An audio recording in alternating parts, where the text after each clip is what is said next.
Para declarar voto, vereador Velocino Ues. Senhor presidente, colegas, resolvi falar porque aqui foi dito que o que o vereador deve fazer, deve assinar, não deve assinar, deve fazer. Quem tem que me impor isso é o eleitor que me colocou aqui dentro, e não meus colegas. A minha opinião ela é livre. Aqui eu dizia ao Renato Nunes, é o lugar de falar. É o lugar de falar. Então, a minha posição, sim, assinei, porque para mim errou, tem que ser retirado.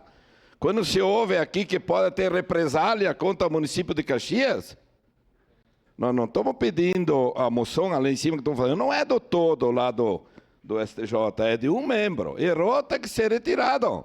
Eu lá na colônia eu retiro a erva daninha da lavoura, e não aquela que produz.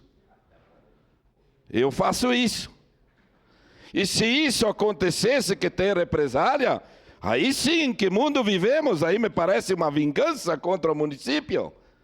Aí vamos acreditar em quem?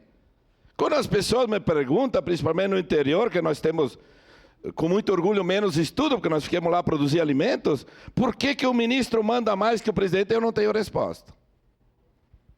Então, fez algumas coisas boas, mas não precisaria chegar ao cidadão, pagar talvez por um erro lá, chegar à morte, deixar morrer. E errou, tem que ser retirado. Então, se houver essa represália contra o município, daí sim.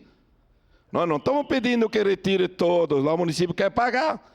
Agora, eu não posso ouvir que podemos ter consequência contra o município, senão não tapar o sol com a peneira, passar a mão em cima. Isso não pode acontecer, gente.